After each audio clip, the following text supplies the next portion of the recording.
Okay, so if everyone could please stand and join me in the Pledge of Allegiance.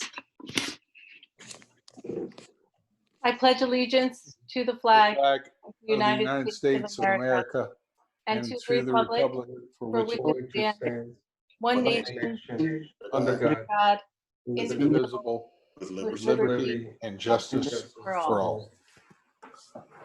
all. Thank you, and we'll begin with public comment. Kate? Are you there? Oh, I see you. Okay, thank you. Thank you, Madam Chair. So in the interest of not having a public forum like we usually do in person, I'm going to ask for those of you interested in making a public comment to raise your digital hand. If you know where that is, it's, I believe, on your screen as a reaction at the bottom. Please raise your hand and I will go through if I see them and call you by name of what your screen name is and ask you to start your comment. I will reiterate that you please give us your name and your address for the record.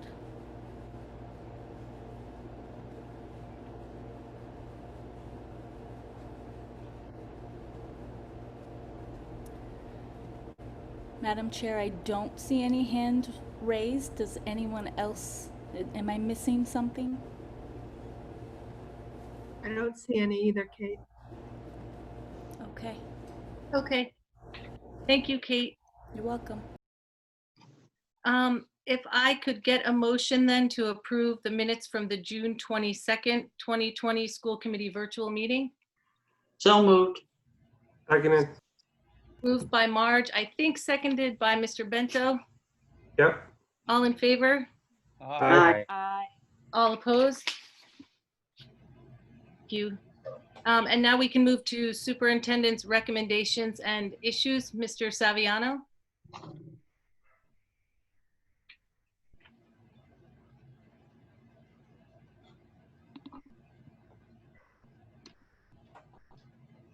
Mr. Saviano. Oh, maybe we don't have Mr. Saviano. You want me to do it? I wonder what happened to John. His wife hasn't set him up yet. Yeah.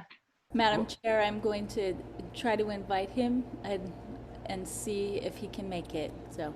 Okay, great. In the meantime, sure, Mrs. McBride, if you want to read the recommendations, that'd be great. Recommendation S 2020-19, that the school committee, upon the recommendation of the superintendent and supported by the Budget and Facilities Subcommittee, approve the assignment of the fund balance. So moved. So moved. Second. Discussion? Yes. So For Matt, me. Yep. Brian, do you want to? yeah, I was just going to give you what the as budget chair. Yes. So this is in accordance with policy DIC. There's a requirement that any fund balance be assigned by the end of the fiscal year. Typically that has gone to capital projects. That is where the Budget and Facility Subcommittee has recommended the fund balance go this year as well.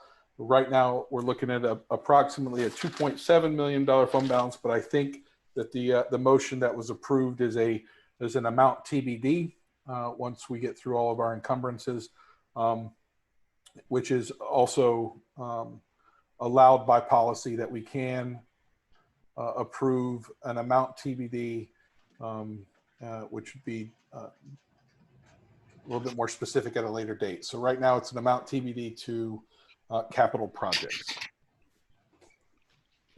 Thank you. Mrs. McBride?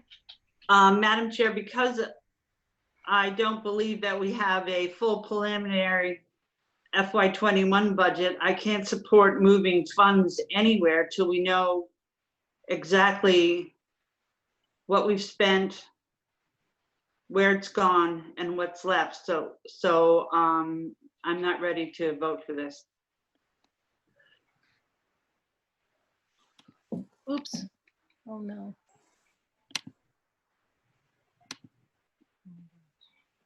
Put it to vote. I think Mr. Ramos had his hand up. I'm sorry. I'm just having some technical difficulties. I'm back. Okay. Mr. Ramos, were you next? Sure. Okay.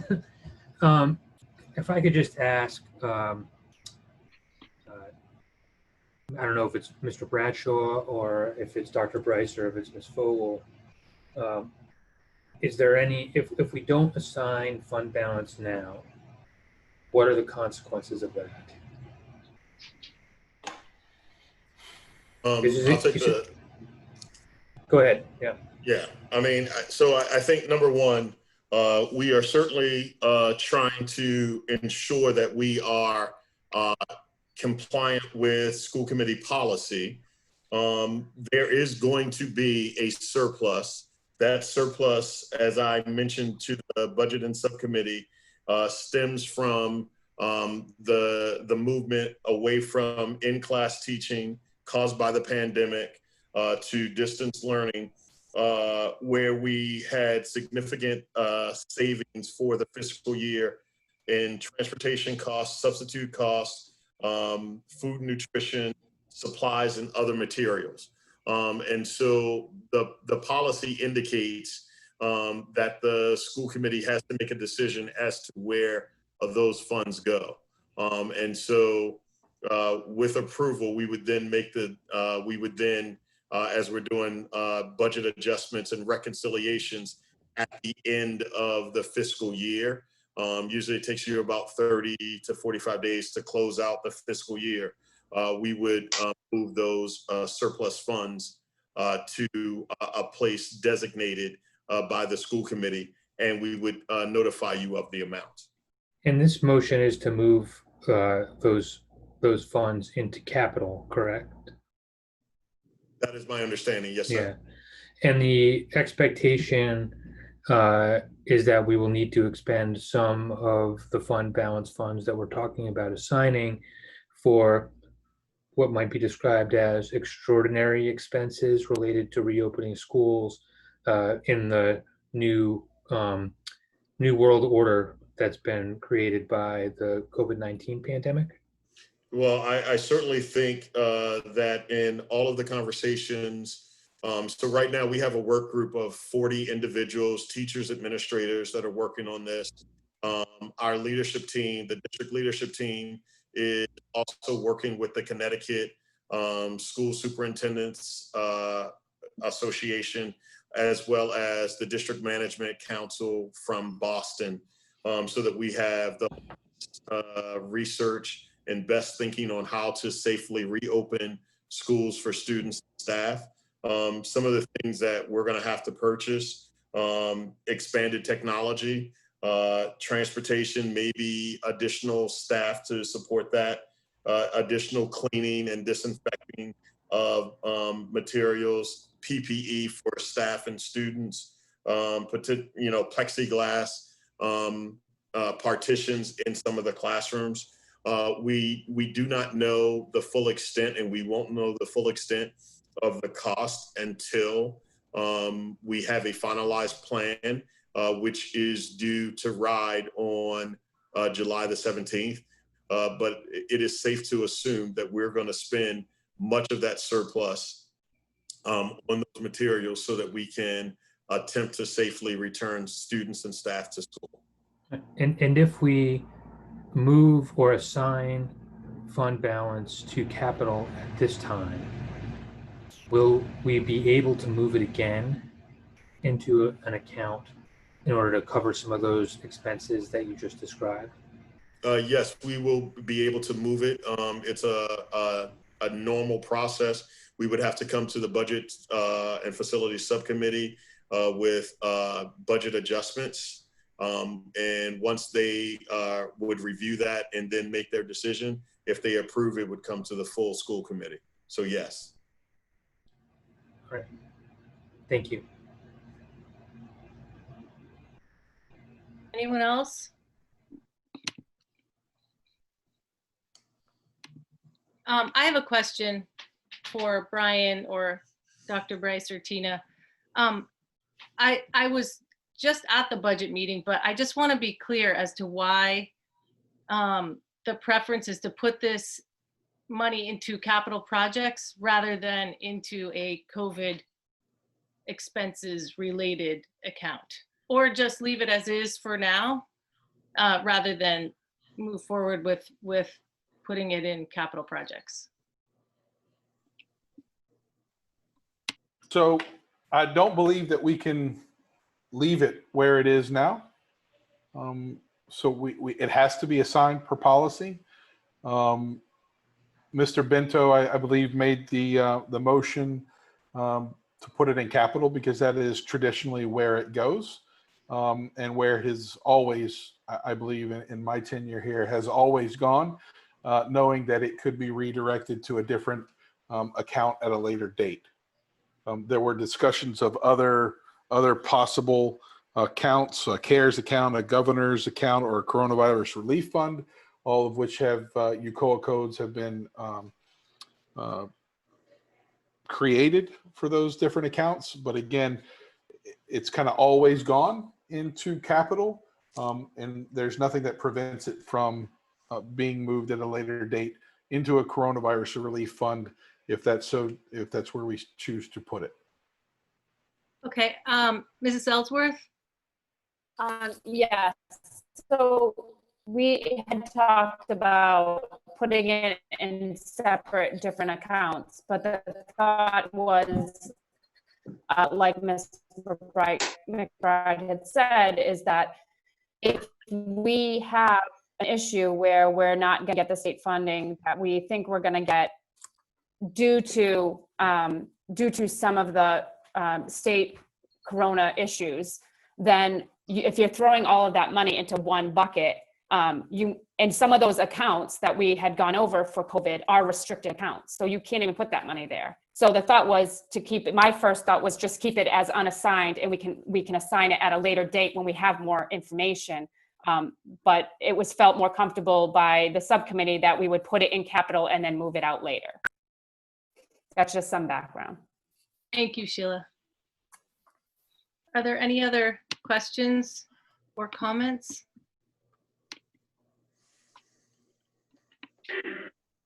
Okay. So the motion then is to assign the fund balance to move it to capital projects. All in favor? Aye. Aye. All opposed? No. Okay, Marge opposed. Has Mr. Saviano joined us yet? No. Mrs. McBride, would you like to read the second recommendation? Recommendation S 2020/20, that the school committee, upon the recommendation of the superintendent and supported by the budget and facilities subcommittee, approve the preliminary FY21 budget. Brian? So we did not make a recommendation to approve the preliminary FY21 budget. That would be policy Delta Bravo that requires us to do that. So we may need to, and again, that's by June 30, the school committee votes to approve a preliminary budget. I might have to ask legal counsel, since this is on here this way, do we need to make the motion and second the motion so that we can then amend the motion to suspend policy Delta Bravo and move the vote of the preliminary budget to 31 July? Thank you, Mr. Bradshaw. Why don't you just table the motion for now and move it to 31 July? Again, it's school committee policy. It can always be changed. It's not a statute or a regulation. So there is really no need to approve that budget, that preliminary budget tonight. We don't need to make a motion to table it. We can just table it. You can't, you don't have. No, yeah, I you don't move have we a- table. I'm sorry. I said I move we table the recommendation. I'll second the motion. All in favor? Aye. Aye. All opposed? Okay, that motion is tabled. And it makes sense. as we were talking about in the budget subcommittee, the General Assembly won't be approving state funding until July. So it makes sense that we're doing that, and we will come back to it. Marge, please recommend. Recommendation S 2020-21, that the school committee, upon the recommendation of the superintendent and supported by the budget and facilities subcommittee, approve the FY20 budget adjustments. So this is another one that the subcommittee did not make a recommendation. And I will say that we did not make this recommendation for a number of factors, but largely in part that the current proposed budget or line item adjustments did not include previously approved line item adjustments from back in December. So at this time, I would make a motion to table recommendation S2020 Tech 21. Second. All in favor? Aye. Aye. All opposed? Okay, thank you. Recommendation Oh, S. wait, no, we have Mr. Saviano. Oh, let him do I the see him last right one. there. Hi, John. Sorry about that. I have technical difficulties. No John, worries. where are you? Recommendation S 2020-22, that the school committee, upon the recommendation of the superintendent, approve the amended 2020-2021 calendar based on the 2000. What? Am I on the wrong one? Nope. No. Nope, you're good. Based on the 2020-2021 statewide calendar approved by the governor. So moved. Second. Discussion. Oh, Dr. Bryce, it looks like you've already got that on the screen. So would you Yep. like to get us started here? Absolutely. Thank you, Madam Chair. So as everyone knows, the state of Rhode Island has adopted a uniform school calendar that covers every district charter school in the state. And so that the governor signed that as an executive order. It has the force of law. All school districts, however, were able to modify the school calendar if they had things in the collective bargaining agreement that would require some changes, as long as the integrity of the calendar remains the same. And so what we've done is we've taken the state calendar, and you'll notice that the state calendar has school closed, holidays, recess. They have something new this year, which is called a PD Day / distance learning day, which is a brand new. When the governor said that we're no longer going to have snow days, what this means is that students will work from home via distance learning on these specific days, as well as in the event that there is inclement weather that would prevent students from attending school. The state has also identified the first and last day of school. The first day of school will be August 31st. The last day of school will be June 18th. And school districts had to work other items into their calendar. And so I will identify the things that we are recommending to the school committee to add to the state calendar, so that we can have a calendar to share with the public. So number one, there are 5 additional days that have been negotiated between BWEA, which is our teachers union, and the school. And so what we have done is we have identified 3 of those days would be the week prior to the opening of school. August 26th would be orientation day. And that is consistent with what we had in our previous approved school calendar. August the 27th and August the 28th would be professional development days. Those 2 professional development days before the start of school, certainly one of those would be most likely used to bring all of our teachers and staff up to date on the latest information regarding how to operate within their classrooms to stay safe and to keep students safe. We also have added 2 additional days. So if you look in September, previously we were going to have a professional development day on September the 8th, which is primary election day.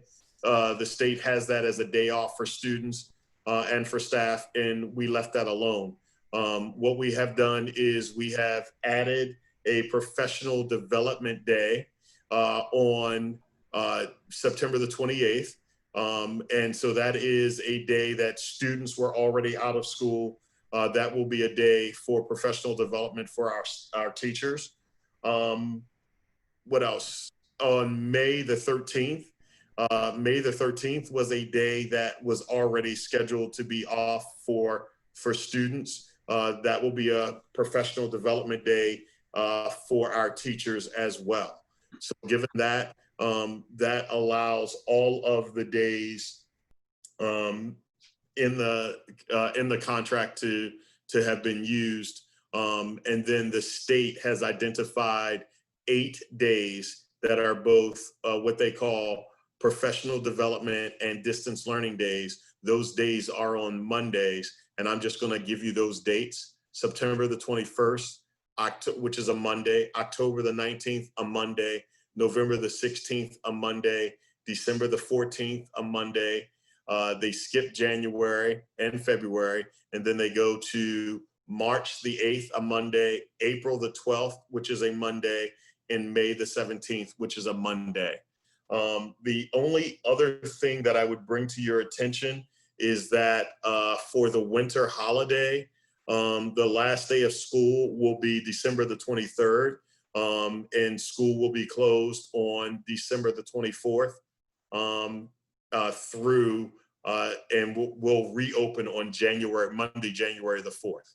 And so with that, I turn it over to you, Madam Chair, for questions and comments. Thank you, Dr. Bryce. I see Mr. Bradshaw's hand up. So my question, so I have been saying for a number of years now that this state is too small to not have a statewide calendar. I'm glad to see that the governor has decided to step in and dictate the holidays and the recess dates, and now there's no more discussing, do we have a modified February? Do we go to March vacation? Do we stick with April? I like that. Has there been any discussion, and maybe it's not necessarily germane to this, so tell me if you can't answer this, but do we know if this is moving forward?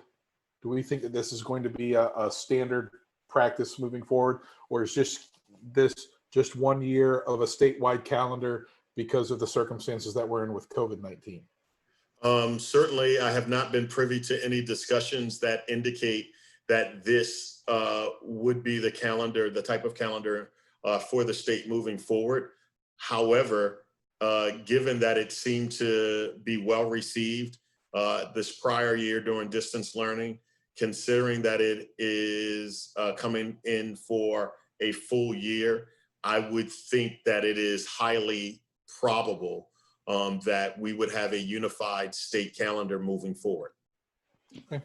I like it. I agree with the dates that you've chosen for our PD, which it seems like that's really the only thing that we have some element of control over. Correct? It's just where we're placing our PD days per our collective bargaining agreement. Correct. Okay, thank you. So Dr. Bryce, just to be clear, so there are 7 distance learning days / PD days on here. I think that's 8. 1, 2, 3, 4, 5, 6, 7. No, you're right. 7. No, hold on. 1, 2, 3, 4, 5, 6, 7. Yep, 7. Sorry. That's okay. So those are the governor's designated PD days. There will be, just to make sure I'm clear on this, there will be school that day. So kids learn on that day, and there's statewide PD.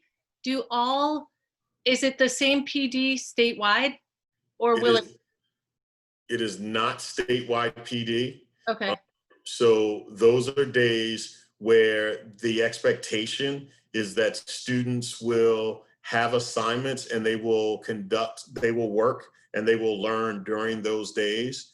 Exactly what that looks like, every district has to determine.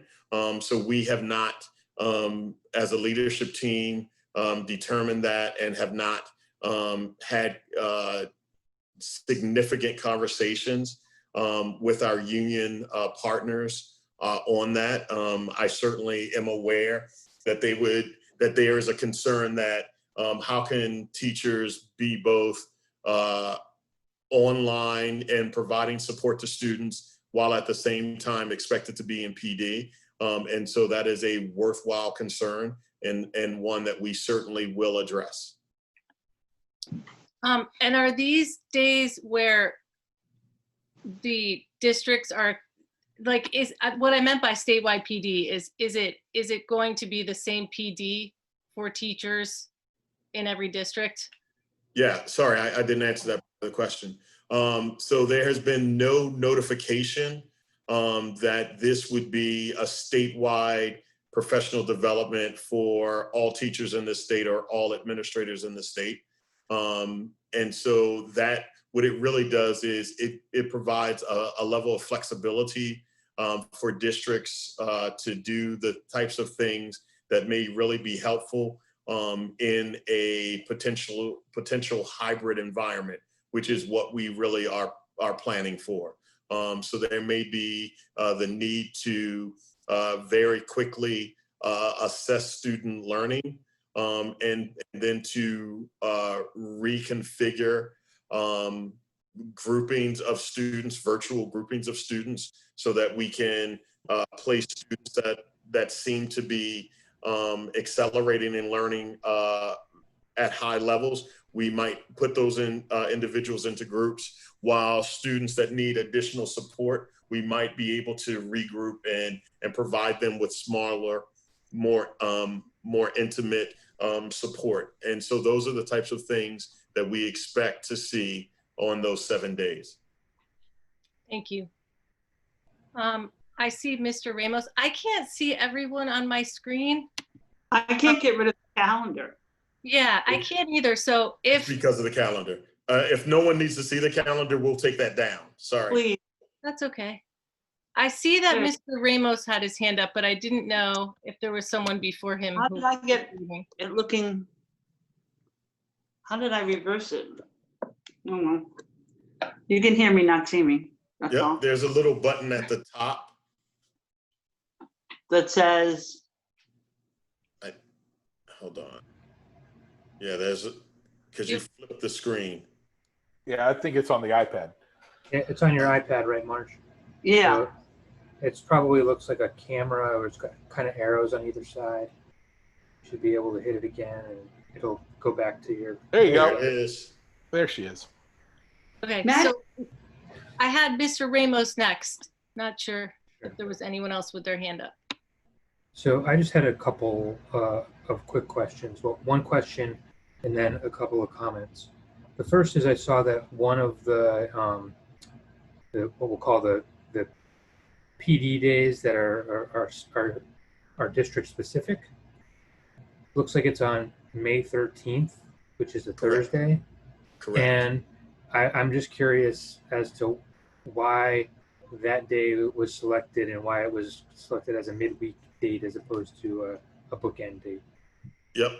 So the state calendar actually identified several days that are religious holidays. And one of the things that we wanted to do was to be agnostic in terms of we didn't want to have particular holidays. And so we use professional development days for both of those days. So the September date is a religious holiday. The May date is a religious holiday, and of different faiths. And we wanted to, as a district, not we were not going to have school on those days because the state is saying that, but it was another opportunity to utilize the professional development days that are already negotiated into the contract. There's one more religious holiday that is in the contract. I mean, that is in the state calendar.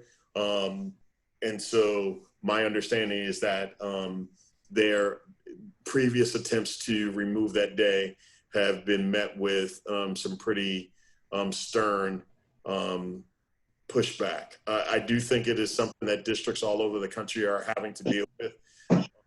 Once you have any type of religious holidays, then the question becomes, if you're doing it for one religion, why aren't you doing it for others? And it can get pretty challenging, right? So it's not just, you know, sort of mainstream religions. What happens to the group that shows up and says, here's what we believe in, and it differs completely from maybe the values and the standings that the rest of the community have, then you find yourself in litigation. And so to avoid that, it has been my experience that districts all over the country are trying to avoid that.